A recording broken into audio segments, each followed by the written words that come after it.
Okay, man, are you ready to go? I'm ready to go. Now, come on, now crank this motherfucker up.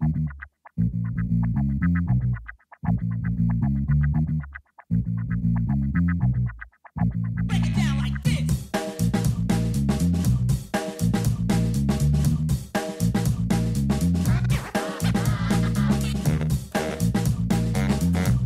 Hello, Internet. Gino Greco here again with another episode of Deep Listens. And today it is time once again to go into a whole new world of Final Fantasy. That's right, we're talking about World of Final Fantasy from the moment that Squall shows up till the end of this game. And then we're ranking it on a Ranking of Fantasies. That cough you heard is one Chris ZombiePie redacted. Hello, ZP. I ate a salad for dinner today, and now I've got diarrhea. So that leads me to believe that Gino is a lying liar who lies about vegetables being good for your gut health. Thank you. The other person who always joins us on these Final Fantasy episodes, welcome Jeff Rude. Hello, Jeff. Hi. Good to hear from you guys. It's been a while. I've been a little busy. I've been trying to diagnose. There's this weird sucking sound that keeps coming from my Nintendo Switch. What's going on? Oh, okay. Ron Paul, giant sucking sound. It's as if we're back in the 90s. You know, when weird third-party far-right people were funny when they were on national television. Instead of being terrifying. Yeah, I think the hours you should play this game are low, like real low, like 0. That's a Ron Paul reference, too. Anyway. Didn't think you were getting any Ron Paul references today, did you, listener? Well, welcome. It's the kind of content you get while I'm here. Yep. Before I sorry, I have started, to issue a correction. Yes. I got my third-party slight far-right people mixed up. It's not Ron Paul, it's Ross Perot. I have to correct myself. I have to issue this correction. I apologize. Giant sucking sound and 0 go to Ross Perot. Sorry to Rand Paul, Ron Paul's son, who's also terrible. Sorry to both of you. Ross Perot, much funnier than either of them. Except for, when Rand Paul got beaten up by his neighbor, because his neighbor just didn't like him. That was a fun fact. A fun moment in time. All right, let's start with our plugs, and then ZP, I hear you're going to poison yourself with food? Is this true? I've got things. Okay, they're going to be eaten. Before you do that into the microphone, reminder you can get in touch with the show at DeepListensPod on Twitter, deeplistens.libsyn.com. We have our comment sections, and deeplistenspodcast@gmail.com. You can support the show on patreon.com/deeplistens, which would get you access to our Discord. We are rapidly approaching 40 patrons, which would get us to play Mass Effect Andromeda, a bad video game, which would be played, I believe, by the main cast, the main show, and Off the Deep End. Oh, I was not aware that you guys were joining us, so I guess you've co-opted. We've played all the Mass Effect. We played Mass Effect 1 and 2. I assume nothing happens in 3, and then and then we'd go straight to Andromeda, right? Synthesis for life. Nothing happens. And then we'd play Mass Effect Andromeda. And then I hear that if we got to 50, what would happen to off the deep end people? I believe that's Lunar Dragon Song. Jeff can correct me if I'm wrong, but I believe we agreed we would play literally what is widely considered a franchise series killing game, and also consistently one of the lowest ranked JRPGs ever made for the DS or 3DS, Lunar Dragon Song. And for the regular Deep Listens crew, we will have a vote on what games to play, and the options include Duke Nukem Forever, Ballin' Wonderworld. We've got many options for if we ever get to 50. So go ahead, support the show, get in on the Discord. It's fun. Now, without further ado, I hear you're poisoning yourself, CP. What with? What with today? I've got 2 food things, and I think that the flavor pairing of these 2 things will be very interesting. Should I eat the salty thing first or the sweet thing first? Let's go with sweet. This thing's heavy. Fuck. Why do you even ask? Okay. Okay, I gotta open it. I forgot to open it. Shit. All right. This is... Oh, wow. That is pungent. It's good, but it's pungent. Can you hear me? Yeah, I can. I opened the box, and I can't close the box now. Good. I don't know what to do. This is a Kirkland brand Costco thing. This is a lemon blueberry loaf pound cake. Yeah, this is not the real food review. I want to eat this simultaneously with something that I saw, and that's going to be the real food review. But this is, I don't know if either of you frequent the Costco's. I do. And this is a blueberry coffee cake loaf with icing on top, and it's lemon. It's like a lemon pound cake, coffee cake with blueberries and icing and crumbles. Okay, I'm going to eat a little bit of this. Go ahead and pound your cake. Okay. I'm going to pound my cake, go to Pound Town. Jeff, how many calories do you assume this Costco confection is? Bad person to ask, because I could give one rat's ass how many calories are in a thing. Holy shit, that's good. I mean, it was cinnamon, sugar, glaze, blueberries. I would guess that one serving of that is 300 to 400 calories. ZP, do you have the box? Can you confirm? It's from the bakery, so it doesn't actually have nutritional information on it. Excellent. Even better. It's lemon, it's blueberry, and it's got the brown sugar crumbles on top of it with icing. This is amazing. This is great. All right. Another scoop. Yep, that's pretty good. All right. So. Excellent. I'm glad you've enjoyed a food for once. All right. Now, I think the word in this cosmopolitan world that we live in, I think the word artisanal is being used fairly too often. Okay. I think that things that are being called artisanal, I went into a Whole Foods, and I saw, and I kid you not, gluten-free toilet paper. Labeled gluten-free, and it was toilet paper. Wait. Yeah. Yeah. How would you get gluten into the toilet paper? I don't know. They're tapping into people's anti-gluten, which gluten is good. Eat gluten. If you're not going to eat the gluten, I'll eat it for you. It's where the flavor lies. Just like a weird, like, anti-science bullshit thing. Anyways, so these are artisanal. Crap. Go. Ooh, wow, that was almost a disaster. That would have been the second time I pour hot coffee all over my crotch. These are... While recording this show, or just in general? These are Grillo's Artisanal Pickles. Oh, okay. Spears, custom made. And I have not had... I mean, I only eat the Vlasic pickles. I don't know why or how I would spend about $5 more for pickles, but for fewer pickles even. But here we go. I still have lemon cake in my mouth while I eat this pickle. This pickle does not look like the pickles that I'm normally used to. Normally the pickles are like green in the inside. These are still white. I'm going to eat this. It's got a little dill on it. I've had these pickles before. I'm looking forward to seeing your opinion of these pickles on this Final Fantasy podcast. Oh. Yes? Use your words.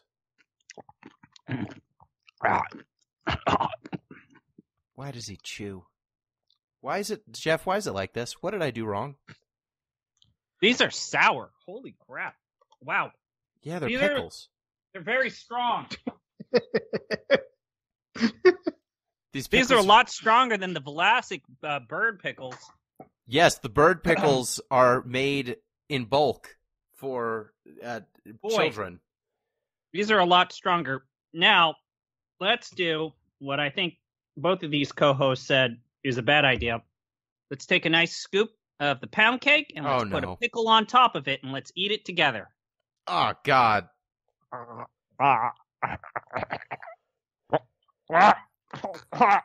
So it's acid, salt, fat, and spice. Are those the four?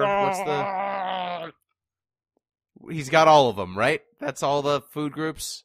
Pain. The pound cake is soggy and pickly. Yeah, I bet it is. Has it enhanced the pound cake? Would you say your mouth is getting pounded now?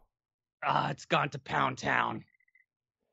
Has the pickles brought out anything in the lemon or the blueberry? No. It's overpowered everything. So in a fight between brown sugar, lemon, blueberry, and pickles, pickles wins? Pickle wins. Okay, so the pound cake's going to get a 5 out of 5. Those pickles, 3.5. Here's the thing that I noticed about these pickles. The rind or the skin is actually tough and chewy, and I don't know how I feel about that. I feel like with most of the pickles that I'm used to, the skin just gets cut through very, very easily. I don't know. Vegetable person Gino, you like these pickles? I do. They're pretty good. It turns out cucumber skin's pretty tough. Yeah. Like, surprising. You know what? This is something that I have to just come out and clean. I am used to Japanese and Asian style cucumbers, which are different from English cucumbers. So when I had my first English cucumber and someone said, well, you have to cut the skin off, I was like, no, you don't. And then I ate it and I was horribly disappointed by the English cucumber.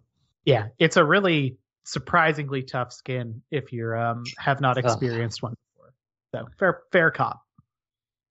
Yeah, and also the nature of the pickles are quite different between Japanese style pickles and U.S. style pickles. Oh yeah, Asian cucumbers are just basically vinegar with like soy sauce, maybe sesame seed. You stir it up a little bit and then you just pop them in your mouth and eat them. Mm-hmm. Like, the idea of that you need to like marinate them for months, like that's only a kimchi thing, maybe a daikon thing. Well, I'm glad that you didn't poison yourself. Glad you had a nice strong pickle and had a nice pound cake. Excellent. And together. And at the same time. And nothing was learned. Nothing was gained by doing that. Now let's turn our attention to the world of Final Fantasy, a game where our main characters are in a bit of a pickle. They just found Vivi, and they saved Edgar and his moving base when we last talked about them. I'm going to try to go fast through some of these sections because they barely matter, and these the story beats are not that important. We discussed a lot of the combat on the way to here. Is there anything that, through completing the game, you want to say about the combat before we just buzz through a bunch of the story stuff? Yeah. I'll take the words right from ZP's mouth. The thing that surprised me maybe most of all is, so there's the MP equivalent is AP in this game. Yep. And you start with 12. Usually in these games, and by these I mean games in this genre of JRPG, if you're not going with like a Vancian point system or set spell system, you have a pool of mana that grows over time when you level up, which kind of makes sense because the economy kind of shifts towards like larger spells with more elaborate effects, and they take more juice to pull off. So, these are also higher tier abilities that RPGs incentivize you to explore because they're cooler. They've got cooler sprite work, or they do AoE options rather than single target options. Like every RPG leading up to this one, you want the bigger and cooler stuff, right, Jeff? Yeah.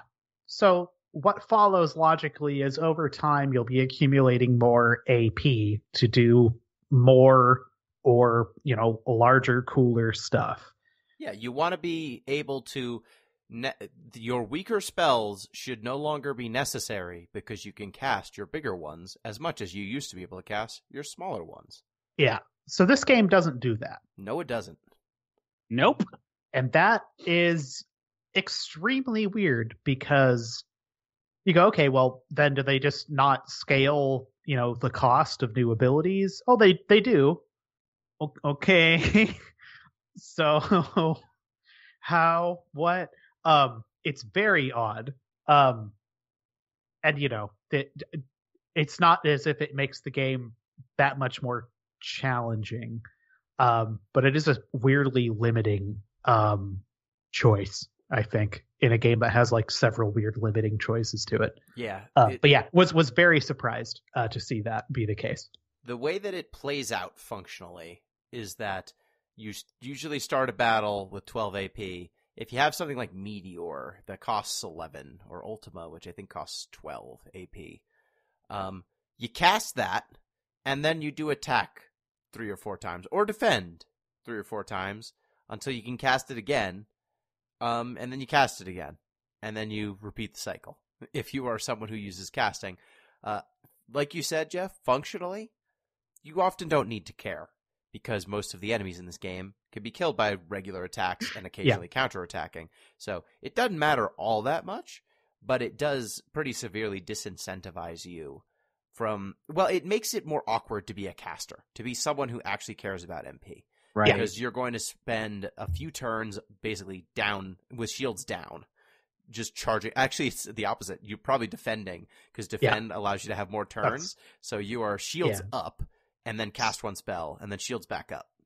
Yeah, so this started informing my builds as soon as I discovered this, because I was, trying to spec towards, like, I will have someone whose stacks of little dudes, of little freaks, are spec towards physical damage, and someone who is spec towards magic damage.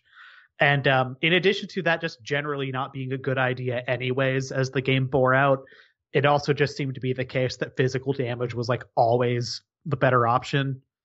Like, always the better option. So just spec towards that strength stat, go up as much as possible. And yeah. I did spec with one magic user, one physical attack user. And I found that the magic user was useful for healing. Yes, that is what they do. You could if you make it so that Curaga heals both characters to full HP from like 50% HP, then you basically roll the game. Like, you don't need to do much else. You cast Curaga when both of them are low on HP. Maybe you'll cast a spell that hits all enemies. Like, if you're in one of those battles where you're fighting like 6 enemies or something, you might want to cast a spell that hits all of them. But other than that, you are just... One character is wailing away with physical attacks, the other character also wailing away with physical attacks, and occasionally casting Curaga. The other thing is that when you do attempt to take advantage of these bosses in particular that have these expressed and explicit elemental weaknesses, it doesn't feel as efficacious in terms of taking advantage of those weaknesses as it should. Mm-hmm. For example, there are a lot of dark magic aligned enemies in the later portion of the game, and using light magic is not that great of an improvement to just punch them in the face. And the times when the bosses and the combat encounters have like major buffs that against physical damage, this game felt like a slog. Using the top tier magic spells and then needing to defend like 3 or 4 turns just to get that pool up. And sure, you could spend a turn to use an ether, and again, we belabored this point in the previous podcast, so I won't say too much about it here. You only have 2 attackers unless you break your stacks, which is highly inadvisable for the late game, especially because things just die in one hit. So you're usually stuck with like 2 attackers. So anytime that you're restoring HP or restoring AP or restoring anything, getting rid of bad status effects, you're losing 50% of your combat efficacy. Mm-hmm. Which just kind of sucks. Yeah. Yep, and the reason why that elemental damage, like exploiting an elemental weakness, doesn't feel that good is because in this game, elemental weaknesses are kind of percentage-based. So you can have a resistance that goes from 0 to 100%, or you could have a weakness that goes from negative 25 to, I think, negative 100. So if something has a weakness that's only negative 25, you're just dealing an extra 25% damage by exploiting that weakness. So if it's a negative 100, you'll be doing double damage. It'll totally be worth it. If it's like negative 25 and you have a caster who does like 2,000 damage and a physical attacker who does 2,500, even if that caster is exploiting a weakness, they are not dealing that much. Like the damage is about equivalent to the physical attacker. So it just doesn't end up mattering all that much. You don't fight enemies that have gigantic elemental weaknesses all that often. Usually it's a modest elemental weakness. And so, yeah, exploit it if you can, if it's cheap, if it's easy. But if you're speccing yourself to exploit it, it just, it's not worth it most of the time. What is worth it occasionally is speccing so that you have elemental resistances to whatever your opponent does. So if your opponent's using water spells and you have someone who's got 100% water resistance, then they just can't hurt you. And so the battle's effectively over before it even starts. Yeah. So I would say pairing up resistances is way more important than pairing up strengths in this game. Did you find it the same, Jeff? Yeah, everything I could do in service to build the machine such that if I'm going to be playing this game cruising and hitting A, spec in that direction, that was kind of the move that I made, which probably didn't help my desire to continue playing a thing when I was like, what if I could make this more homogenous? But I'd say the heterogeneity wasn't exactly doing it for me either. Nothing in this game really did it for me. I'll just say it right now. I didn't finish this damn thing. I know you guys did because you are industrious people who do things like play games online and podcast about them, etc. More power to you. I just I got to a point. I made it to fake Final Fantasy VII town, Nibelheim. Yeah. I just felt my soul walk out of my body. It was just like, do you really want to do this, Jeffrey? Do you really want to do this? It's like, no, I really don't. Well, then you missed out on the outstanding twists at the end of the game. Boy, yeah. Well, then I've read the twists, and I kind of scouted some of them from afar. I don't know how to put it. Yeah. So there are a couple of other gameplay things before we jump into a brief summary of the story that we'll get to. Mm-hmm. I've been thinking about this for a while, and Gino, I think I've even posited to this to you. When you look at this game and you look at its menu-based combat system, it doesn't seem like something is amiss.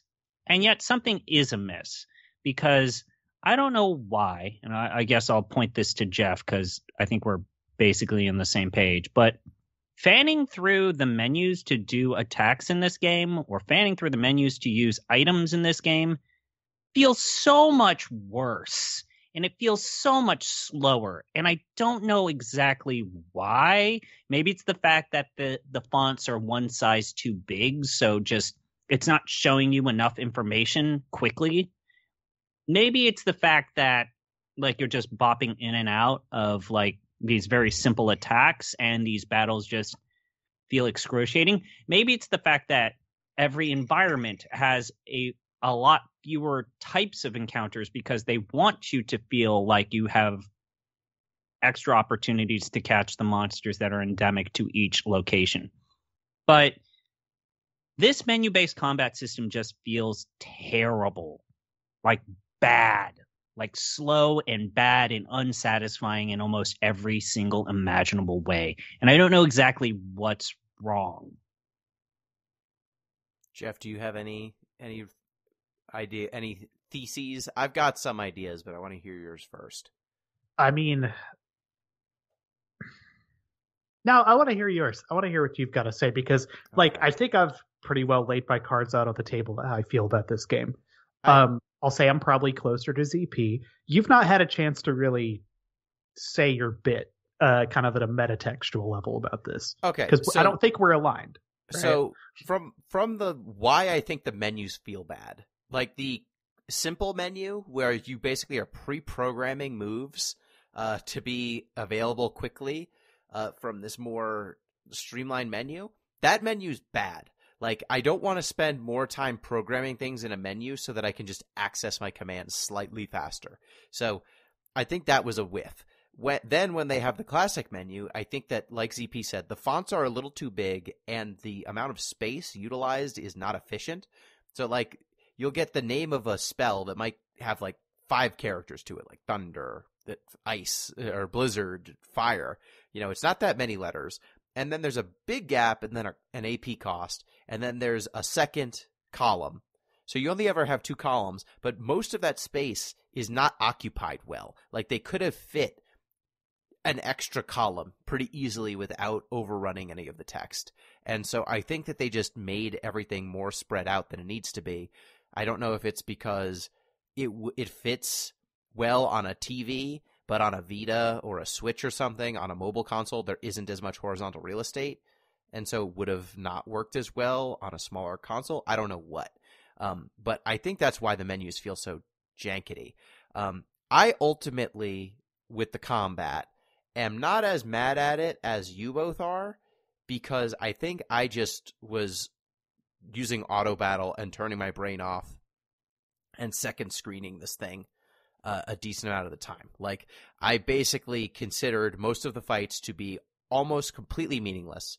I put it on auto battle and I put it on fast forward, and then I just allowed my characters to mow down everything in front of them because auto attack was enough. And then I would occasionally see, someone's HP's in the yellow, cast Kiraga. Okay, now go back to the death machine rolling itself. And much like in Pokemon, if you never take your starter Pokemon out of your squad, you will eventually have an over-leveled, overstatted monster that can just roll everything just on stats alone.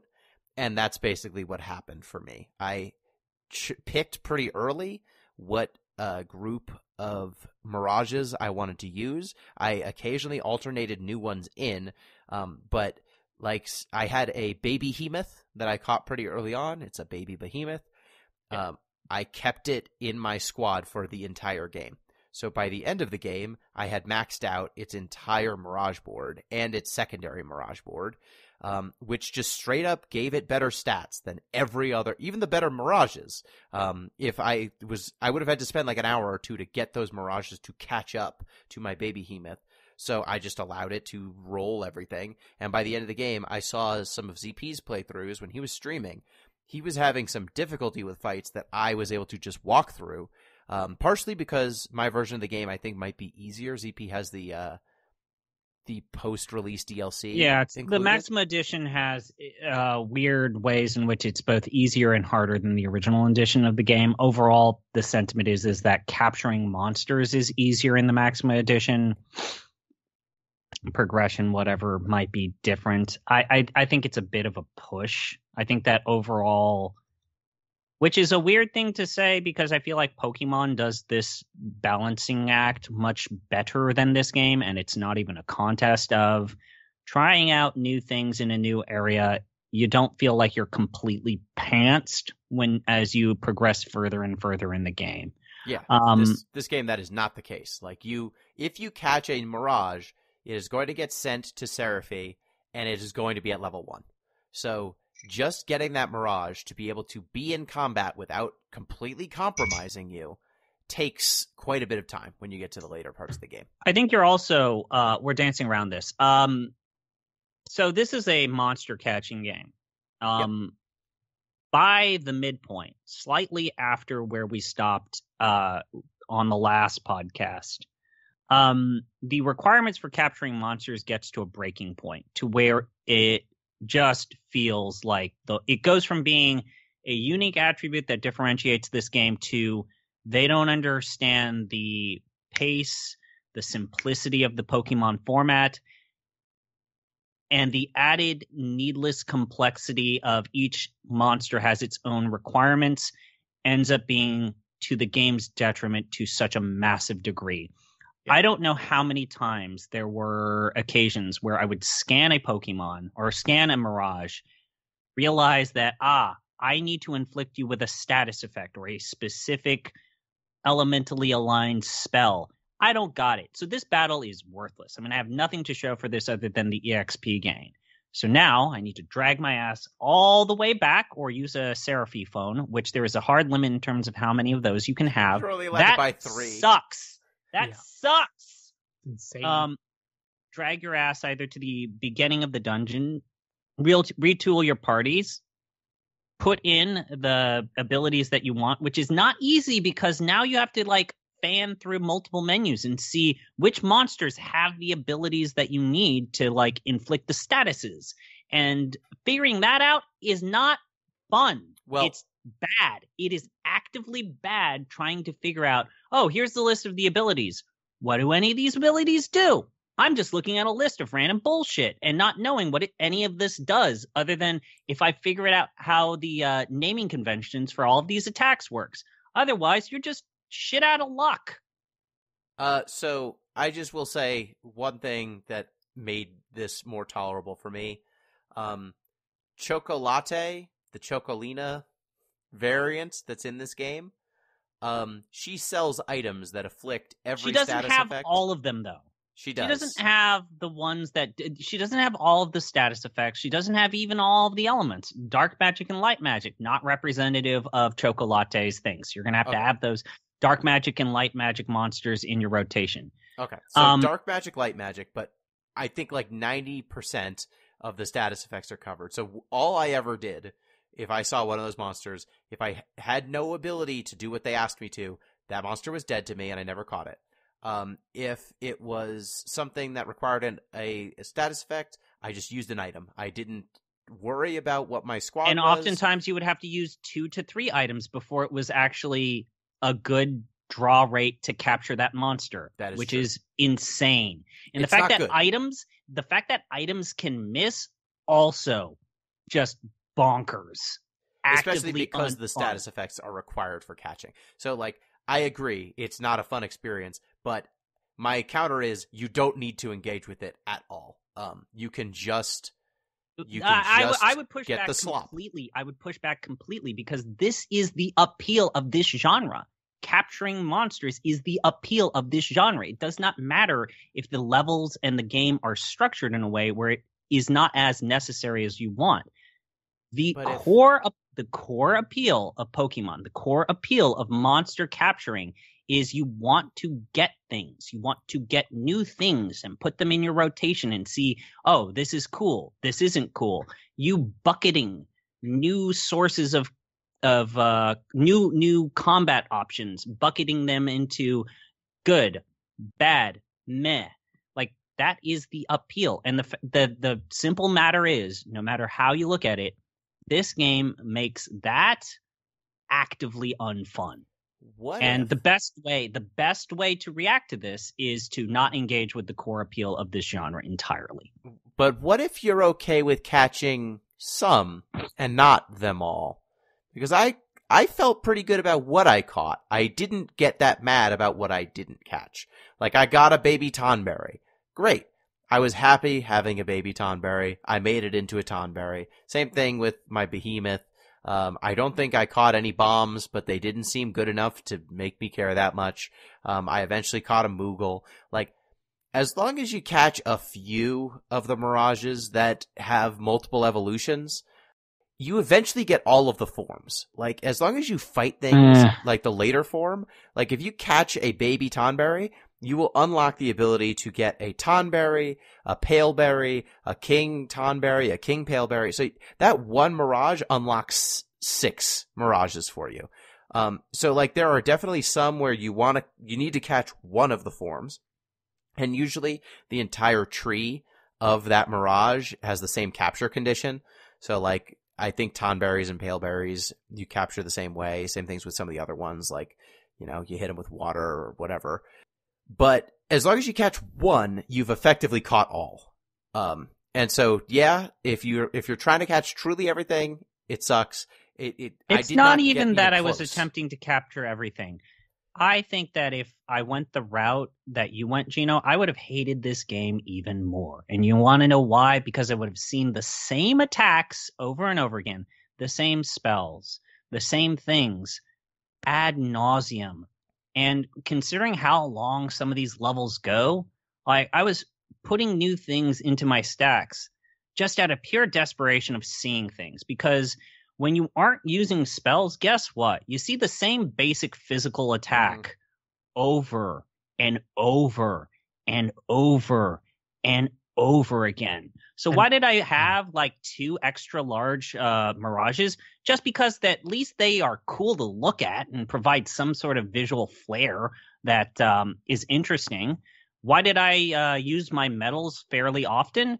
Because at least those are cool little mini cutscenes, and like they take advantage of Final Fantasy's tradition of having these cool, awesome to look at summons. Like, but between that, it was a lot of the same thing for hours. It was, hours. That's kind of what Pokemon is. Oh, but the levels in Pokemon go so much more faster. Like, we'll get into it, but I guess now's the time to talk about the big bridge. Like, the level design of Pokemon feels like nostalgic. It's not great because sometimes you got to do weird platforming stuff and like hopping around stuff. But there comes the point in this game where everything just becomes a linear corridor. And that just sucks. So one last thing I'll say is you mentioned the extra large Mirages. Those are Mirages that you need to summon. Like, you basically remove Lawn and Rain and replace them with one extra large summon. Yeah. Or extra large Mirage. And it almost never has stats that make it worthwhile for you to do that.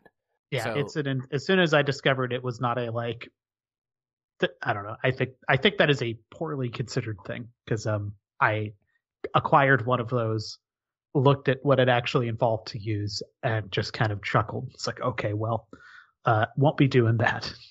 I think the only thing that I really got a lot of use out of those was just summoning them to eat damage from giant screw you laser beams for the final boss and the evil robot you fight near the end. Like, they're pretty good for that purpose, because the damage they take is not damage you take. They do tank. That the Iron Giant and the Behemoth monster, that is what you can summon them to do. But yeah, it's kind of a bummer that there are these extra large Mirages and you probably don't want to use them most of the time. Okay, so I think we've gotten most of our qualms with the combat system. I don't think our appraisal of the combat system is very different. I think we all found it boring. We all found it to be disappointing. I just didn't care as much because I engaged with it less. I was just like, okay, this is a Pokemon that I have to care about even less than normal. Whereas you are rightfully calling out, hey, it's a Pokemon I have to engage with even less than normal. What the hell? I was kind of like, well, I can make progress and know that as long as my character's levels are going up and I can fill in their little sphere grid, I'm probably going to be able to finish this game. Which, you know, it seems like to me, this game was really designed Vita or mobile first. A lot of the mission structure is set up for you to make good progress in 10 to 20 minutes, especially the Coliseum and the girl who forgot her name, Tea Room. Like, those missions are really just like, hey, here, we're going to do this in like 10 minutes. You got 10 minutes because you're on the bus? You're going to do 1 or 2 missions. Way to go. Way to go, champ. And that's kind of how I played some of this stuff, was just like I was waiting for someone so I could watch a TV show or something. So, I'll do 2 missions. And then I'd bop back out. Not on my Vita, but I played it kind of like it was on a Vita. So yeah, I don't think we're far apart on our assessment. I just think it annoyed me slightly less. But one thing that annoyed me a lot, speaking of, is the big bridge. Jeffrey, did you see the big bridge? Did I? No. So this was not long after I bailed on this thing and probably won't be returning to it. That's fair. And, from what I've heard, I might actually go back and have a look at it just to see the depths of the thing. Because that's a set piece. I mean, look, man, we liked Final Fantasy V. We have all played that and have a living memory of how relatively cool that was. It seems like there's a lot of things you could do in a sort of modern, quick, mobile-ish setting to make that somewhat cool. And they went with, like, none of them. Correct. So the big bridge from Final Fantasy V, a titular location with a funny... It's so funny that Big Bridge is now yes, the Big Bridge, the famous Final Fantasy location, Big Bridge. In this game, you see Big Bridge is a summon. It's Alexander is the Big Bridge. Okay. It's alive. The bridge is alive. Aiko is introduced here, the summoner from Final Fantasy IX, the little kid. She is the keeper of the Big Bridge, and she talks to the Big Bridge to get it to give you a lift, but then she gets kidnapped, and so you have to walk up the Big Bridge, which sucks. You meet Bartz, though. He hangs out with you. He doesn't do anything. He just kind of is there. You have to. It's just a linear corridor. You fight mithril giants and garbage like that on the way up the Big Bridge, and then at the top you fight an iron giant, and then you fight Gilgamesh because it's Big Bridge. Yeah. So the key problem is that there are two sides to the Big Bridge, left, right. They both lead to the same platforming sequences. They both lead to the same endpoint. Mm-hmm. Maybe you go down on one side to pick up a treasure chest, but this is the point when literally every dungeon in this game simply becomes a linear corridor. Yeah, because this is the template moving forward. And look, I'll speak to the little bit to the dungeon design prior to this. A lot of them fall into a recursive loop pattern, for lack of a better word. So they really liked this design specifically. There were a couple of them where there's 3 possible routes, and there's a chest on a level in each one of these routes, and you can't backtrack. So you'll go down, for lack of a better word, a little waterfall on one channel. So you can open a chest, which never has anything of value in it. And then if you're totally dumb, just the dumbest son of a bitch in the world, like me, you go, yeah, but there's other chests. So then, the game goes, well, check this out, sir. You can walk all the way around slowly, back up to the top of the slide, and then go down the second slide too, and open up the other chest. And I go, I don't know. And they go, yeah, but there's a chest. Remember, you saw it. It was really easy to see. Remember, you saw the chest. And I go, oh yeah, there's a chest. Maybe this one will be good, because I'm insane. There will be, iterations on this concept in several of the dungeons up to this point.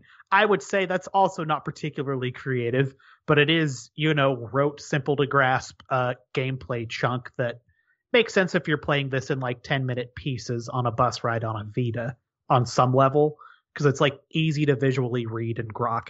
And you know what? Throwing a hot dog down a hallway in a linear corridor, also kind of linear and easy to grok in a 10-minute chunk, but somehow worse and less interesting at the same time. The slowness of the movement just bothers me so much more when you're just walking down a linear corridor than when you, even those little recursive loops, as you called them, Jeff, you didn't go far, but there were decisions. Right? You're not actually moving that much, but you have to pick the right slide. You're playing chutes and ladders. You have to pick the right chute, and then you have to walk back up the ladder. The illusion of a meaningful choice might be better than nothing. A choice. Yeah. Here, it's just oh, this is a long corridor, but I walked so slow, and the encounter rate is so high, I'm barely going anywhere, but this will take me a half hour. And that's just it just feels different. I'd rather make small movements that at least imply gameplay as opposed to hold forward until I press the auto attack button for a bit and then hold forward again. So after Big Bridge, you go to Tome Town, which is it's the town of darkness. It is the ancient library from Final Fantasy V, basically. And they've got statues to some of the iconic monsters that you fight from the books. So there's Tartarian from Final Fantasy IX, there's Biblios, there's the mask monster that comes out of the books. And this town is being attacked by vampires because there's eternal night. All the people are getting turned into vampires. Cloud is there, and he helps fight off the vampires. You meet this game's Sid, who is a robot. He doesn't do that much. He's just a robot. He can't die. And you meet Celis in this section. And then you are told that you have to go defeat the alpha vampire, because if you kill it's vampire rules. So if you kill the alpha vampire, all the other vampires go away. ZP, how did you find the moral quandary of capturing mirages that used to be humans? I didn't care. We're already basically taking robots, which we forgot to mention this. Things that are robots require a special, unique thing that is a consumable. Yeah, an Eld box. And this is an idea, a concept that the game remembers for one level, promptly forgets, and it does not come back until maybe the end of the game. Yep. To which I would say, why did they put this in the first place? Well, you see, ZP, the Cogna, we'll get there. But anyways, I don't know. I mean, this gets to the thing of, like, do the Pokemon in Pokemon actually like being ripped from their natural environments and being forced to live in a virtual reality world for the entirety of their existence?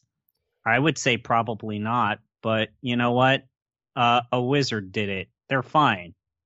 I do think it's a little bit different when Cloud and Celes call out that, yeah, if a Mirage looked like a people, it probably was a people. And it's like, oh no. Yeah. These were all villagers. And now there I'm is sending the them to added fight. thing of when you break the evil spell, like you see multiple people turn from evil vampire to normal person. You caught a few of them, probably. They don't get to turn back. But other than that, I don't know. It's It's a not move. a point that they really stick on or They stick don't dwell with. on it, but No. I did for a moment. Yeah, then you go to the train graveyard, like in Final Fantasy VII. This is maybe the worst dungeon in the game. It's up there. Yeah, it's up there because it is stupidly long. Mhm. It's insanely long. It's also maybe one of the most appropriate reinterpretations of the train graveyard from Final Fantasy VII, because I don't know if you remember this, the train graveyard sucks. So it being this kind of like weird labyrinthine, confusing mess of a level where you need to go upwards and vertical, and it's got weird verticality where it's hard to parse out what's the foreground and background. It's like, oddly enough, that's an appropriate reinterpretation of how it was like in OG Final Fantasy VII. Yeah, and the annoying thing about the train graveyard, the extra annoying thing about the train graveyard, is that you actually requires you to have some navigation abilities like Zap to enable some of the controls in that level. So you do actually have to pay attention to which of your mirages has cut. A little icon when you're bopping in and out of environment saying you're going to need Melt Iced, you're going to need Zap, you're going to need Smash. These are the abilities that you need. Like, just some sort of indicator. Some sort of indicator would have been greatly appreciated. Nope. You got to learn the hard way. Yeah, because using the Seraphone just to get your stupid Mirage that has Flash or whatever, it sucks. It sucks. You're only allowed to carry 3 of them because they still wanted you to have some reason to run back to the save points.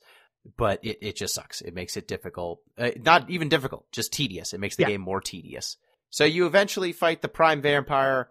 When you fight him, Rain gets bitten and becomes a vampire temporarily, and then you kill the Prime Vampire and she's unvampirified. Then you go to Besaid, where you meet Tidus, everyone's favorite Final Fantasy X character. You meet Shantoto. She helps you on your quest to get the final key. Right, you got the Key of Darkness from the vampire. And it really is something that Shantoto is the mascot of Final Fantasy XI when she was like a villain in like maybe 2 or 3 side quests in Final Fantasy XI. Like in the grand scheme of things, Shantoto is like a fraction of a fraction of a fraction of Final Fantasy XI.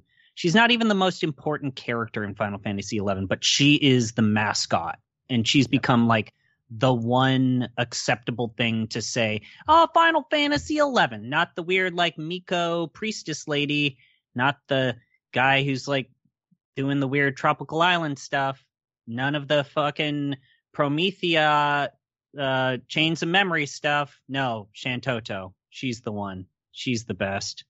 Yeah, so she tasks you. She gives Lon and Rain the ability to go underwater because there's a sunken temple a la Final Fantasy X that you have to go to. So she curses you with the ability to breathe water, and unless you bring her back the tear of a Quancho Queen, she will not allow you to breathe air again. Because Shantota, she's a trickster. So you go down to this temple. It's full of Quanchos. This temple also sucks to walk around. You swim down, and then there's gravity because they wanted to do normal level design inside of the temple. Yeah. At this point, you find the Quancho Queen. She is scared of Lon because Lon is a man, and men scare her. She's a tsundere. She's a tsundere. Yes. She starts to feel things. She gets a stir, and she doesn't know how to react. And this leads to the question of does the penguin Quancho Queen does she got a cloaca, or like what's going down here? Is that the question it leads to? Yeah, yep. Is it? Okay. I guess that's the question it led you to. What were you going to say, Jeff? No, that's exactly, it's a perfectly reasonable response when the Word Universe tells you something like that, right? Yeah. I'm always querying cloacas.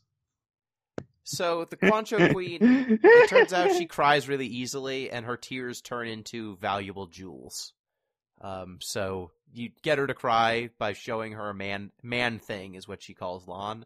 And then you get the key. There's a boss. It doesn't matter. None of it matters. You fight the Quancho Queen. And then you got to fight some tonberries, which they that still got stuff. Yeah, that they're kind of a pain in the ass because they can still stab you and do insta death. Mm-hmm. Unless you're immune to insta death, which is a thing you can do. But yeah, I rolled with Quancho Queen. I caught a Quancho and then turned it into a Quancho Queen, and she was in my my final crew. So that was fun. She's a penguin lady. Then you go to the other Ninewood Hills. So it's like the Ninewood Hills you start in, but it's all destroyed. Which Lon and Rain don't think to ask any questions about that. You have to climb up a crystal tower, which sucks. Oh wait, there's a quick part with Terra. Right. She's brainwashed. And she can summon her dad. This is like, obviously this game is operating in a different timeline because Rydia can still summon her dragon dad, and Terra can summon her weird furry dad, Bara Daddy. Don't ask questions. They're still alive, despite story. Yes.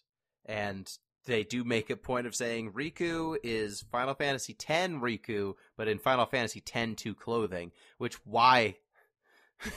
Why make a weird, like, she's 16? Why? Just let her be the older one. It doesn't matter. None of it matters. You climb this tower. The tower sucks. There's a lot of backtracking. It's mostly he uses weird It's also a teleporter puzzle because puzzle. A Final Fantasy game with a teleporter puzzle. Tell me if you've heard that one before, Jeff. Beautiful. So you get to the top. You have to fight some bosses because you have to unlock each of the elements. So you fight a boss of every element, and then you have to fight Pellinor and Brandelis and what's his name? The other one. What's his name? The evil vizier looking guy. God. Pellinor's the flying one. It is Plumed Knight. Segwardus. Yeah, Segwardus. So you fight Segwardus, you fight Pellinor, and it turns out that Pellinor and Segwardus are Lon and Rain's parents, whose bodies were possessed. And they were possessed because Lon and Rain, upon getting the ability to capture monsters and use weird robot hands, decided to open a portal to hell and basically summon the devil, who promptly murdered their parents. It's their fucking fault. It's their fault. They opened a portal to hell. Basically. And then they blamed their parents for becoming corrupted and the disciples of the devil. Yeah, so they get possessed. It's basically a Doom situation. They opened up a portal, a demon came through, possessed their parents. Their parents are the bad guys. You defeat their parents, which causes Brandelis to show up, and he's like, I'll fight you too. You whoop his butt because he's not really trying, and then you try to open this gate to get rid of him, and Lon and Rain don't realize that opening the gate actually is exactly what he wants, and he was playing dead. When you open the gate, it summons through the Cogna, which are the machine enemies that you needed a special Pokeball for. It turns out you need a special Pokeball for them because they're not of this world. They're not mirages at all. They're a different type of monster that's bad and a robot. It's entirely... I know we kind of talked about this before. It's so unneeded. It's so completely and entirely unneeded to have a different Pokeball mechanic, because the one nice thing you could say about this game is that there's really one vessel that you need to worry about to capture monsters, and you don't even need to worry about it because it's just it's not going to be that big of a deal. Yeah, and then the thing is, it's not like the ones that get captured with the Eld boxes. You can just capture them with Eld boxes. You still need to get the imprisoning opportunities. You still need to engage with the and it's a consumable. It's a consumable device that functions on traditional Pokemon rules, because if you fail to capture it, you just burn that item. You're done. Like you hopefully you have a spare in the background on tap. Yep, it's just same mechanic, just worse. Yeah, because you're still worrying about, I have to inflict this status effect. I was shocked. I was shocked that they decided to do this. If I don't inflict this status effect enough times, my prism opportunity won't be good, so I'll just waste my Eld boxes. Just nonsense. Nonsense choices. So yeah, Brandelis, he dooms the world. He summons a bunch of monsters through. They capture all the towns that had chains in them, get turned into like robot towns. All the people get corrupted and turn into robot people. At this point, you wake up in Balam Garden. Oh, also, you meet a woman in a mask, who turns out to be a carbuncle, who was impersonating like a childhood friend of Lon and Rain named Aowen? Aowen or Hown. Aowen, and they call her Win for short. And she's a summoner. She's apparently a giant summoner. And then they later refer to as sister. Yeah, she's not actually a sister. She's like a childhood friend who's like a sister. But that ye old anime trope. It turns out that Lon and Rain basically imprisoned her in a crystal box when they were crappy kids. So her thinking that they're actually evil, there's a reason for her to believe that or support that viewpoint.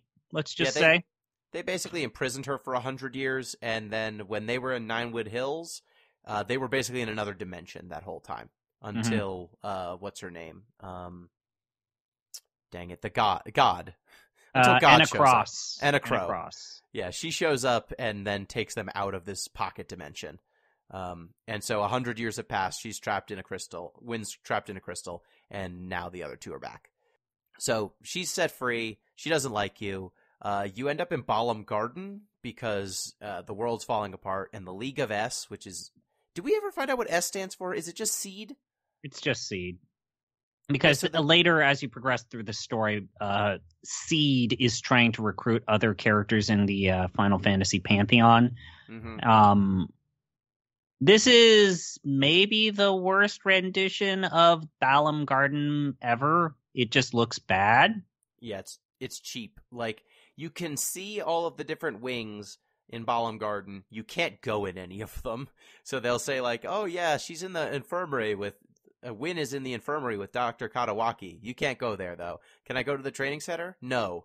Can I go anywhere? No, sorry, the floor's wet. The one spot you can go to is the side pocket where there were a couple of scenes where Rinoa would get, all hot and bothered about Squall. Which Rinoa is not in this game, which seems like an odd choice. Quistis is. Rinoa isn't. Yeah, it's the spot where you fight that it doesn't matter. It's a location that exists in FF8, but like only in a few scenes. Again, so it's weird that they chose to put that in there. That said, I go back to something that Jeff said, where when you visit new environments, this game is very guilty of reminding you of better games. Yes. To its own, to a fault.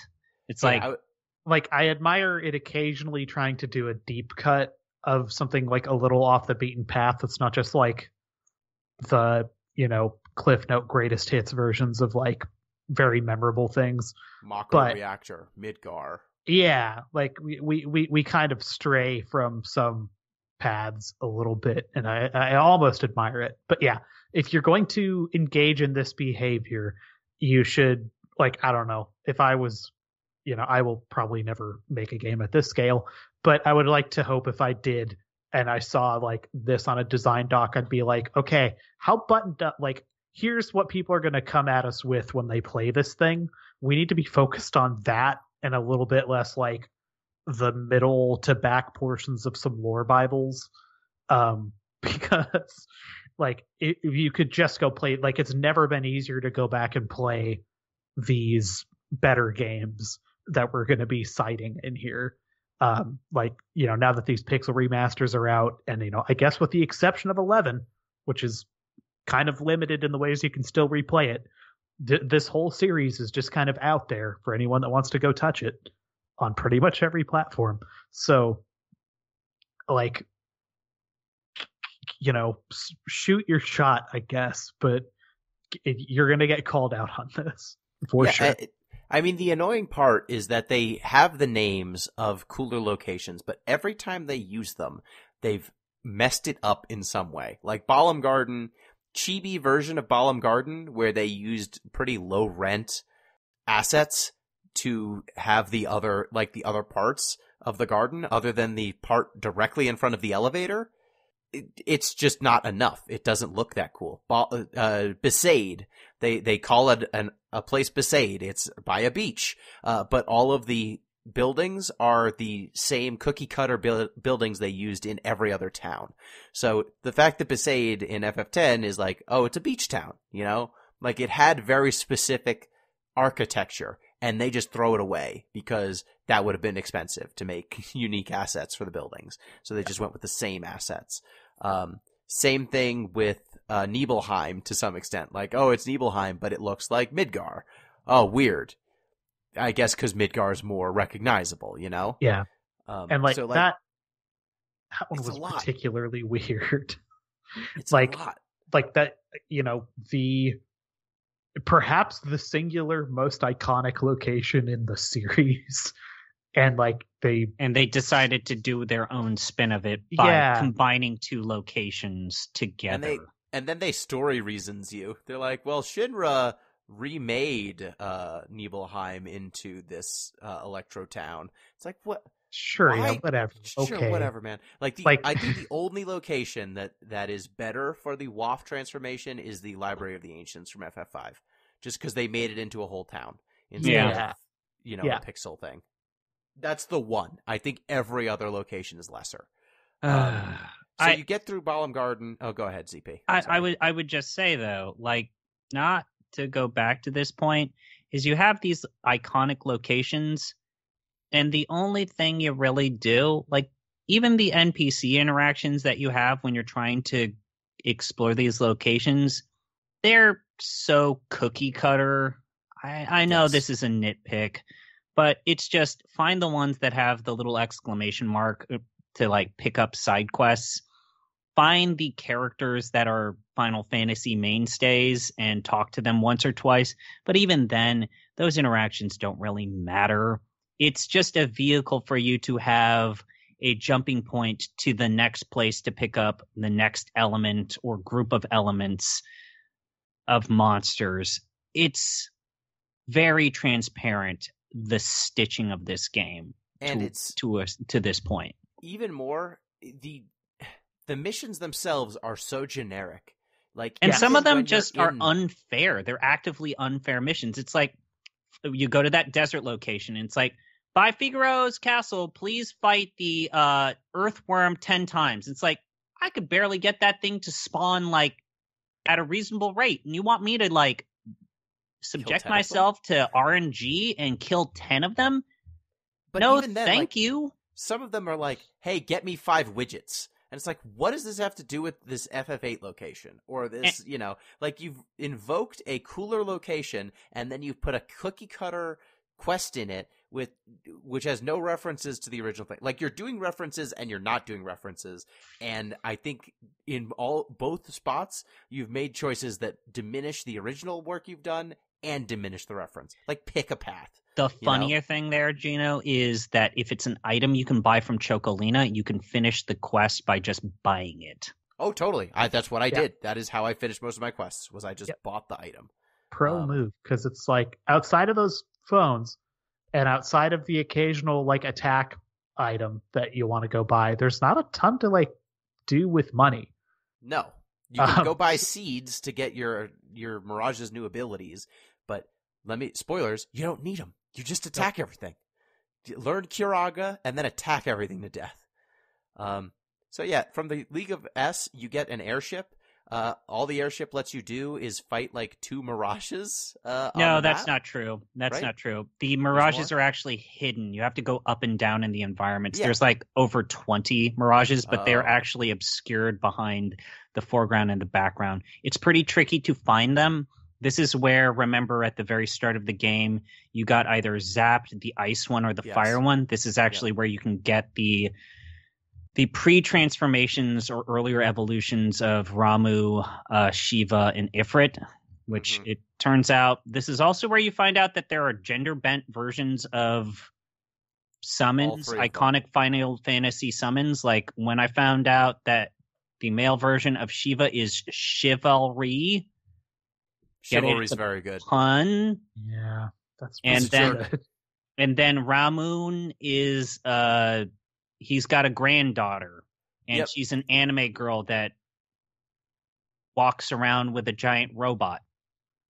Yep. And then there's Ifrita, and like, I think all of the best content in this game, other than the end game stuff we're about to talk about, is in the like one-off stories that you can get from the girl who forgot her name. And again, part of the reason why I like those missions, there's usually other than one exception, and it's Shantoto's mission, you never have to navigate a dungeon. They play a cutscene, juxtapose or smash cut to a boss battle, another cutscene, sometimes a second boss battle, end scene, done. Yes. So from here, you have to do some intervention quests where you have to intervene to help the League of S defeat 5 Cogna Lords, which is a bunch of mini games. They're all awful. Just the worst mini games. They barely control. There's a bad Minesweeper variant, and it's the worst. There's a Minesweeper variant. Tell me more. All right, so you have to place 50 characters on a grid, and you move along on the grid and then attack whatever is in front of you or diagonal to you, but things are moving around, and whatever pops up either gives you a hint that miss, which means that you're 1 tile away, nothing, which means you're not even close, and then hit. So do I understand that to mean it's Minesweeper, but the mines basically move? Yes. The mines move and attack you. If you don't find the mines, they attack you. No. And the mines don't always have 1 HP. Sometimes the mines have 3 HP. And you sometimes have 3 HP. So the Minesweeper, you don't have to complete any of this. Any of the mini games, if you just decide to opt out, it will just pass. It will let you pass. Which was the only redeeming quality about these mini games, was the ability to skip them. You have to punch the Cactar conductor a few times, but he the dodges timing on that's everything. Awful. Timing's awful on that one. You have to pre-press the button basically to actually make contact, which sucks. So you're just guessing what direction you're punching in, and you only have 3 chances to punch. What is the other mini game? There's one more mini game. Oh, there's fishing or whatever. You have to throw blitz balls with Titus. To hit something. That also sucks. All of it's bad. It's all feels like a game jam that they did inside the studio and then they shipped it. And this is the only time when it really matters, outside of if you have the Maxima edition and you want to hang out with your boy Noctis, which we'll talk about later. But this is the only time that these minigames play a role at any conceivable part of the game. Yep, and then they go away and never to be seen again after this. So you do that. Then you find out that you have to go to one of the cathedrals in one of the towns that is cognified, that's all robotified. When you go into the cathedral, you find out that every one of the people who was a member of the Empire, who achieved what the Empire asked them to, was basically turned into a crystal, and their soul was captured. So you find basically a big machine spitting out little baby crystal things into a big vat. So they're processing human souls to use to make Cogna monsters or something. You then climb up the chain, because it turns out the chain is hollow and navigable. Then you fight your way into the another final... dungeon that's just a series of linear corridors. Yeah, Castle X9. Oh, you know what? I jumped the gun on you killing your parents. That's at the end of Castle X9. You climb all the way up. You have to fight some stupid carbuncles. You navigate this whole section that looks like bismuth, right? It's a sucky dungeon. It's so long. Yeah, there's that final pink and neon pink dungeon that is like them pulling the worst possible note they could pull from Final Fantasy 13. Like, yes. Hard stop. It looks like Final Fantasy 13. It does. And every one of these levels recycles assets. Like, the chain is just the same environment, copy-pasted like 4 or 5 times. The dungeon after it is like the same bismuth-looking thing, and it also doesn't obey normal like physics, like you can run up the sides of walls and stuff. So it's just a copy-pasted asset over and over and over again. Just sucks. And then at the end of this, you fight Pelennor. You fight your mom, your dad. You kill your mom and your dad.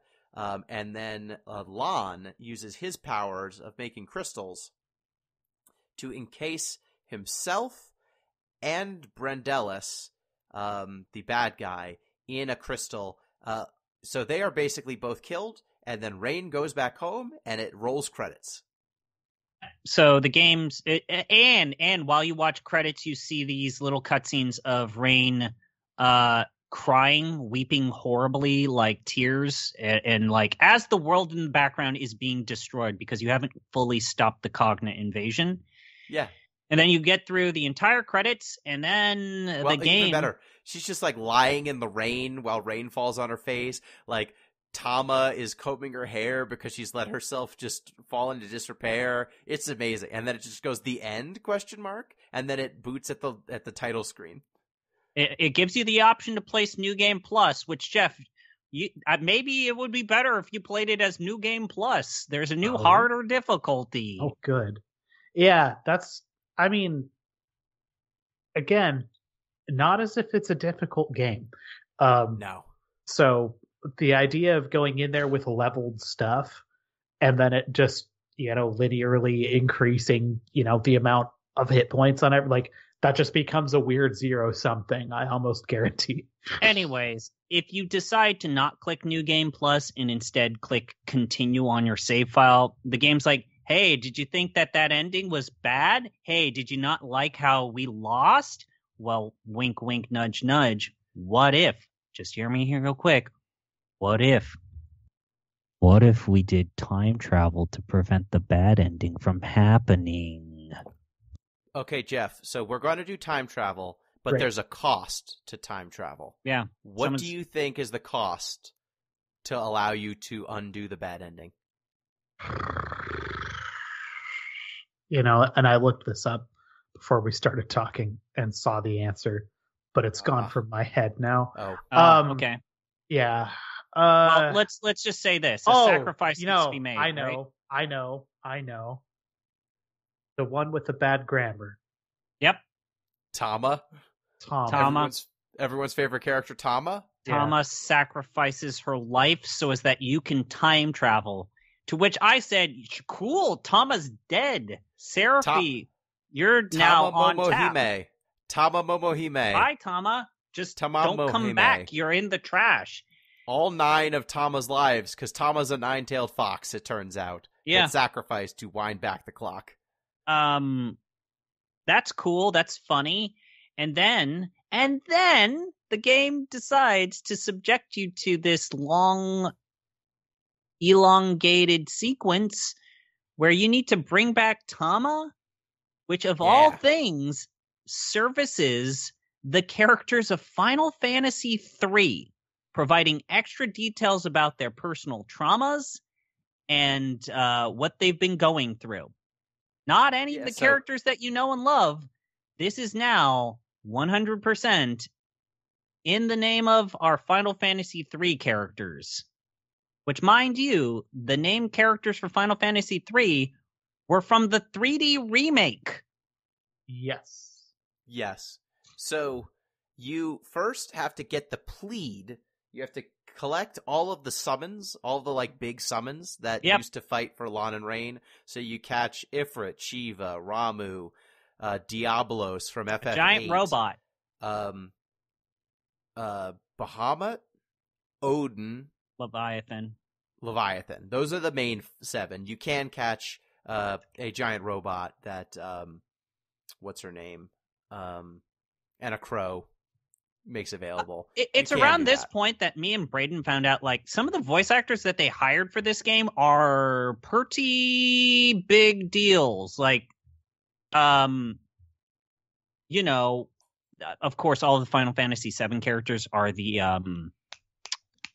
Advent Children characters rather than the remake characters, but they got all of the 10 voice actors back. Like all of them. All of the original voice actors for like, Yuna and Titus. I'd heard those two, and I was like, this is either a remarkable likeness, or they've done a very good job keeping their chops, because that's about a going on 20-year gap between when those lines got recorded, and that's Yuna right there. So fair play. I don't know the name of that actor, but was impressed.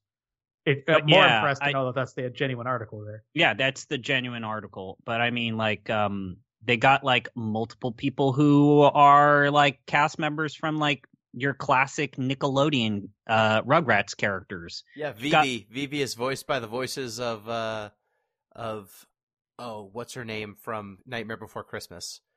Right. Yeah. Right. The Frankenstein lady, Sally. Like they got William, they got Will Bassett to voice multiple characters here, which most of you know from other previous actors. Robin Atkins Downs does Diabolos. Ultros is the guy who does Best Friend from Persona 4. Yeah. What's his name?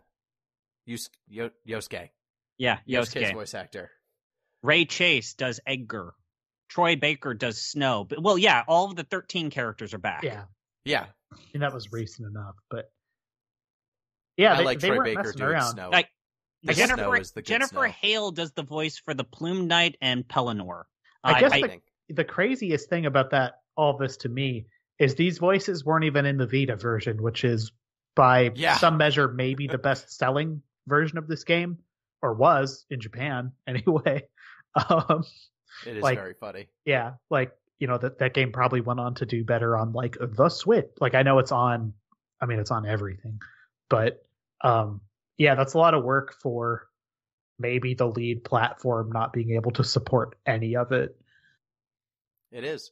Yeah, Tara Strong is back. Like all of these classic, and like I said before, they shelled out a lot of money for the Japanese voice acting cast as well. Not only did they bring back like classic standbys, but all of the elderly characters are like people dating back all the way to like Battleship Yamato, like those actors, and like classic JoJo and Berserk. Like they paid good money for this game's voice acting talent, which when you go to the encyclopedia, good on them for like making notes of who voiced every single character. Like good on them. Like that was actually one of my favorite things. Mm-hmm. But yeah, Firion, voiced by Johnny Young Bosch. Yuri Lowenthal does the voice of Cecil, which I realize he does the 3D remake, but also they got him. Yeah, it's cool. It's pretty cool. I did not have Firion or Cecil in my version of the game. I also didn't have Noctis. But you catch these summons, then you have to go get Tama back. Oh, also, when Tama sacrifices her life, no one other than Rain remembers Tama exists. So Seraphy takes over Tama's role in the story. And she's like, I've been here the whole time. What do you mean, Tama? Who's Tama? So that's kind of funny. Though I did actually backtrack to a location by accident. And Tama's voice acting played, even though Tama was supposed to be dead. So they didn't button that up. Same thing. Yeah. Womp womp. But yeah, you eventually find that if you talk to the girl who doesn't remember her name, she says that, yeah, so Tama's like from this family of mirages that I guess if you gave me some lives of like different mirages from that family, I could replace Tama's lives with them. And I could give Tama some lives back. So you have to find a different nine-tailed fox to steal its souls so that Tama can live. So you basically need to soul transfer, not deal with like teleporter problems, soul transfer Tama back to life. Yeah, so you go find this QB, which is a different nine-tailed fox demon thing. You fight it. You beat it up. It turns out that this nine-tailed fox killed... what's her name? The Final Fantasy III character. Refia. Killed Refia's aunt, which is why her uncle became a bad guy. And the evil Bahamutian soldier who's controlling her uncle's body shows up and kills the nine-tailed fox, or damages the nine-tailed fox, and you steal 2 of its lives when it gets killed twice. And then you take those lives, Tama gets brought back, and then you go into the end game. You don't have to do the final dungeon again, thank goodness. You just kind of warp to the end game. There's a new plan. So instead of fighting the bad guys up front, the plan is to distract them with the League of S fighting them, while Lon, Rain, and the Summoners use their powers to open up the gate that let all the bad guys in, and they are trying to unsummon them. They are trying to send them back out through the gate that they came in through. And I don't think we said this earlier, but the Summoners get kidnapped earlier in the game to allow this gate to get opened up. So Lon and Rain try to avoid fighting their parents this time, because Rain remembers that they'll kill them if they fight. But they do the bad guys figure out the plan just in the nick of time to show up to try and foil you. You fight Lon's and Rain's parents again. You cannot avoid killing them, and it turns out that they've basically been animated corpses the whole time. They've been dead the whole time. Hey, remember this part from everybody's favorite BioWare game, Jade Empire, where the big recurring suit of armor guy turns out to be a ghost that's been an animated corpse all along. Yes, just like that. So you end up killing them all over again, but their ghosts break free and give emotional support to Lon and Rain. And this time you fight Brandelis again. You beat his first form, then he turns into a second form. And his second form is like an old, SNES Final Fantasy, like big monster thing. You beat that form, and he's like, you can't beat me. Lon is going to use his crystal power again. He's going to redo the bad ending, but then Rain stops him and is like, hey, let me help you control your power. And then their Wonder Twin powers activate, and they manage to put Brandelis in a crystal, and then their ghost parents give them the emotional strength to put him in a crystal within a crystal within a crystal. And then they put the vacuum of the portal on Suck instead of Blow, and that sucks all the bad Cogna and bad guys out of the world. And at this point, Lon and Rain say goodbye to all of their friends, and they say they basically caused enough problems in this world, and they peace out too. But don't worry, everybody. If you wish to continue where you left off, Anna Cross apparently makes duplicates of Rain and Lon to allow you to continue playing the game. This is a plot point that they later clarified in the DLC.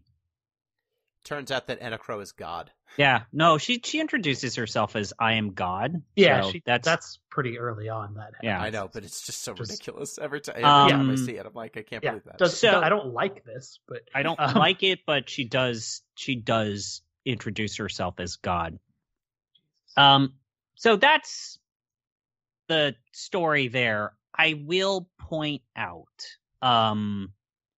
this game's Maxima Edition content for most people will just be having extra slots for monsters. So you have 20 instead of, I forget how many Gino has. I could carry like 12, and I think you could carry 14. Having up to 999 Arma Gems rather than 99. Modified capture rates for some of the tougher to get monsters. If you actually want to do the end game content that is exclusive to the DLC and the Maxima Edition, here's what you actually need to do. You need to defeat all of the side quests with the girl with no name, all of them, including the optional ones that aren't aligned with your mission to get the Cogna. And then, get this, beat the final boss a second time. You have to do the entire ending sequence a second time. Great. This is for DLC. This is for DLC that you paid money to get. And then you do a couple of missions, like, as Gino saw, being able to do a fishing minigame with Noctis. Sick. And you also got the ability to turn Lon and Rain into the champion characters. Like, correct. Tifa, also, when you beat the game, you can just say, hey, Lon, I don't want you in the stack anymore. I just want a pure monster stack. Yes, you get the ability to get rid of Lon and Rain from your stacks. Yeah, so you can do that, which is, I guess, cool. Maybe. I don't know. It would have been cooler if I could have done it earlier in the game. Yeah, it would have been nicer if I could have done that, like, way earlier, but I guess that's neither here nor there. And then the big story revelation is you play as Heun to fight Diabolos, which you only can do after you do a certain number of the optional missions and dungeons. And the big reveal is that on the other side, we find out that Rain and Lon have gotten their asses handed to themselves. They're in a pretty bad way. Our boy has lost track of his sister, and he's in poor shape. And he announces, as he can hear Heun on the other side, I gotta go find my sister, and it's time to find another world to save. Which is, hinting at the idea that there's going to be a second one of these, which never happened. So it's not even like this resolution in terms of what happened to them on the other side. It's just a hint that, hey, if we made a sequel, this is what would happen. Maybe. Put in hooks. Just like, yeah, what do you guys think? Everyone's like, just hand on neck gesture. Just like, no, you're good. We got it. You did such a good job the first time. Like, you left it all out there on the field, bud. Like, why would you even come back? It was really fun. We're all gonna have a good time. We're all gonna remember what a good time we had while you were here. And there's really no need to, keep working. Like, you should go have a rest. Like, it's okay. That's time for World of Final Fantasy. Maybe go lay down and just don't worry why the water I'm handing you looks kind of cloudy. There's definitely nothing in there. And yeah, Jesus. Yeah, I cannot imagine a sequel to this game ever existing. That's the end of this game. So horrifying. Yeah, that's it. Time to rank it. It hit full on Kingdom Hearts at the end. So our current list of Final Fantasy products. But here's the thing. If this game was Kingdom Hearts immediately and it just gave me weird, wacky Kingdom Hearts hijinks, I would have liked this immediately more than I did in actuality. But it doesn't do enough for how save it that it goes for. Yeah. And even It's when way it too gets late. weird and wacky, it's not enough. It really isn't enough. It's funny that the big plot revelation is that they're responsible for the death of their parents. Trust me, I thought it was very, very funny that they opened a portal and then the devil came out and just murdered their parents. And, you know, that's funny. That's also like one thing that happens across a continuum of 40 plus hours. So, our current ranking of fantasies, which is definitive, is as follows. Final Fantasy VI first, then 9, 10, 7, 8, 7 Remake, 5, 12, the Trading Card Game, Lightning Returns, Stranger of Paradise, Final Fantasy Origins, Final Fantasy 1, Final Fantasy 5, Legend of the Crystals, Final Fantasy 3, Dissidia, Final Fantasy Opera Omnia, 10-2, 15, 13-2, 7 Advent Children, The Spirits Within, Final Fantasy 7 On the Way to a Smile, Kingsglaive Final Fantasy 15, Mobius Final Fantasy, A King's Tale Final Fantasy 15, Brotherhood Final Fantasy 15, Last Order Final Fantasy 7, First Soldier Final Fantasy 7, Dad of Light, Final Fantasy 5 Dear Friends, 10-2 Last Mission, Final Fantasy 2, 11, Mystic Quest, 13, 6 Special Tracks, and dead last, Final Fantasy Unlimited, the TV show. So, I think we should probably start from the bottom for World of Final Fantasy. It's better than Unlimited, I think. Yes. Better than Special Tracks. Yes. Probably better than 13. It's definitely better than Mystic Quest as an entry-level Final Fantasy. I think it is better than both of those. Where is Mystic Quest on here? It's right under 11. It's between 11 and 13 is Mystic Quest. Oh, you know, I should probably. Can I be honest? I think here. that's actually let's cut the fat. Let's immediately go to Mystic Quest. I think that is the proper place to start. Is this a better on ramp than Mystic Quest?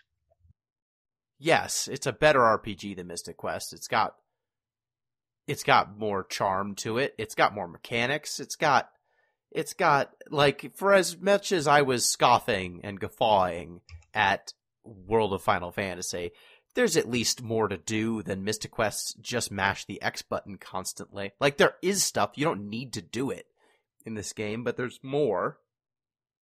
What's below Mystic Quest? 13. Jeff, I'll let you go first. I mean, you know, I've already copped to, I didn't see the end of this thing, so I'm going to say my opinion is not particularly relevant here. And the fact that I did finish Mystic Quest is also not particularly relevant because I'm an odd guy, and to be honest, I was farming retro achievements out of that one, and it was a joy. So, you know, gut feeling. Above Mystic Quest, we've got 11. Above that, we've got 2. I think for all the things I could say about both of those games, I think they're both better than this.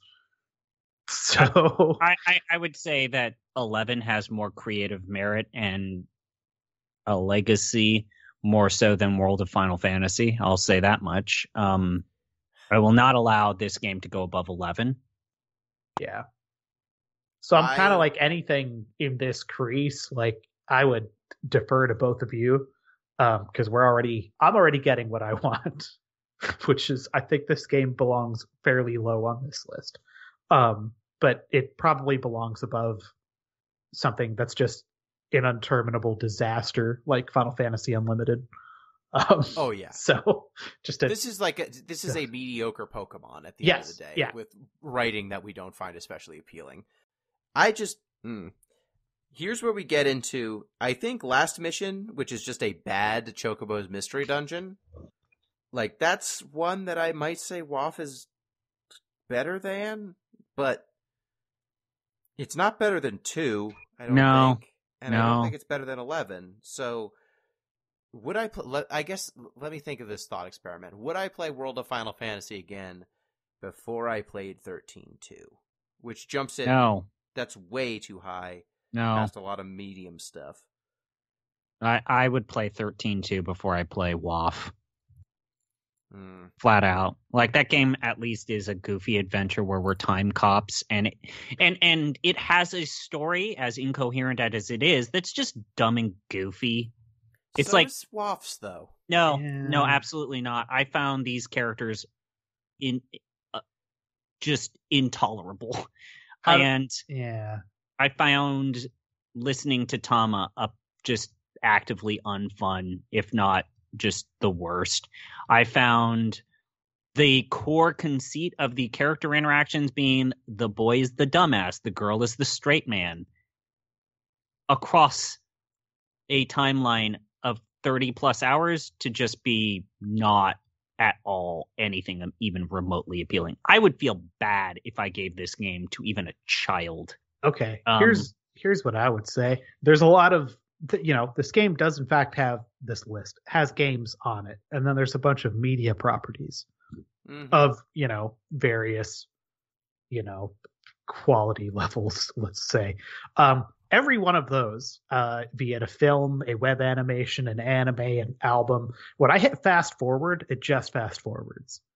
I don't have to wait 3 seconds for an opening animation to play out to then hit the fast forward button, only to then have to re-engage it. And that's after going into the options and toggling where I don't have to just hold down fast forward to jog forward through the stuff. So just on that virtue alone, it goes beneath, as far as I'm concerned, every media thing. So, I'm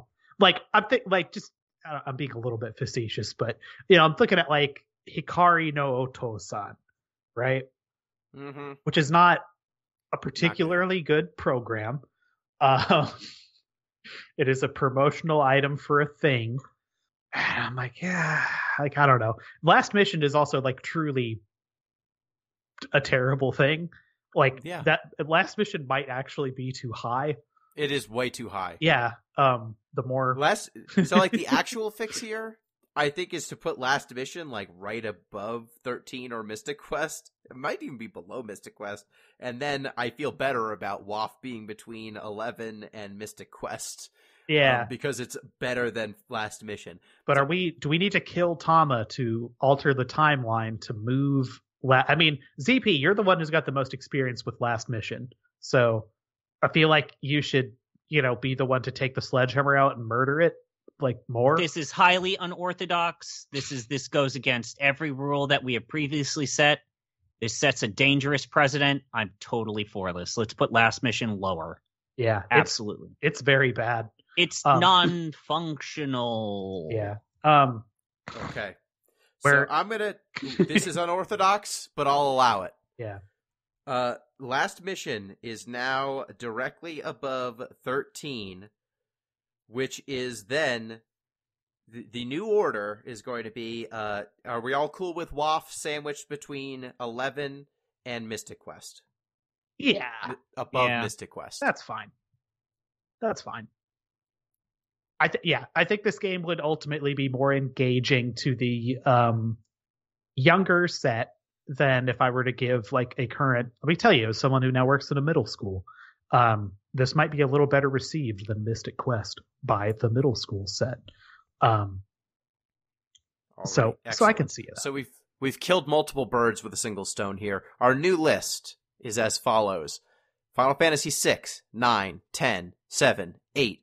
7 Remake, 5, 12, Trading Card Game, Lightning Return, Sop Foe, Stranger Paradise Final Fantasy Origins, otherwise known as, Final Fantasy 1, Final Fantasy 5, Legend of the Crystals, 3, Dissidia Opera Omnia, 10-2, 15, 13-2, Advent Children, Spirits Within, Final Fantasy 7 on the Way to a Smile, the book, Kingsglaive Final Fantasy 15, Mobius Final Fantasy, A King's Tale Final Fantasy 15, Brotherhood Final Fantasy 15, Last Order Final Fantasy 7 First, Soldier Final Fantasy 7, Dad of Light, Final Fantasy 5 Dear Friends, Final Fantasy 2, 11, World of Final Fantasy Mystic Quest, Final Fantasy 7 Last Mission, Final Fantasy 13, 6 special tracks, and Final Fantasy Unlimited, the worst piece of dog shit we've touched for this podcast series.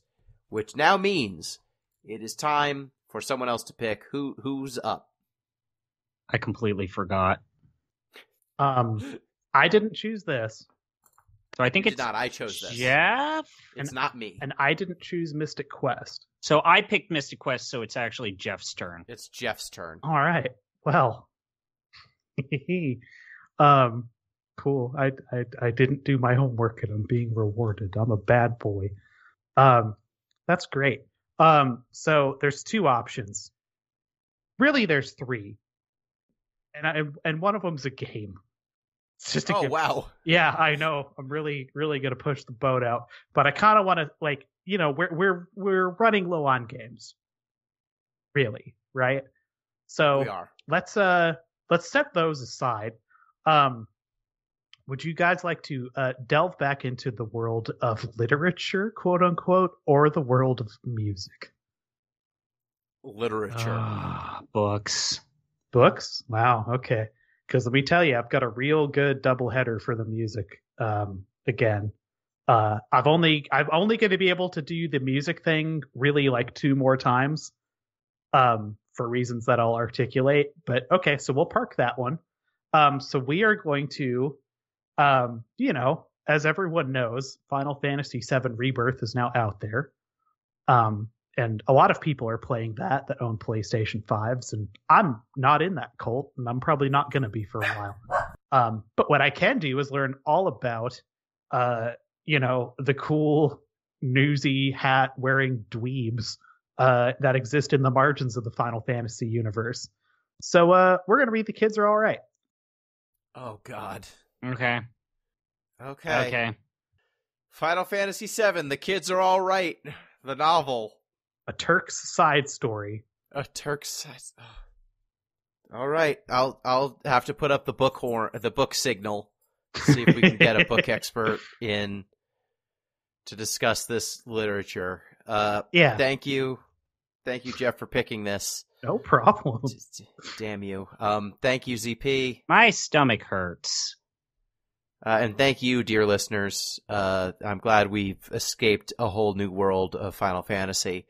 Next up, we'll be reading The Kids Are All Right, Final Fantasy VII story. You can get in touch with the show at DeepListensPod on Twitter, deeplistens.libsyn.com. We have our comment sections, and deeplistenspodcast@gmail.com. You can support the show on patreon.com/deeplistens. Thank y'all. Till next time, peace.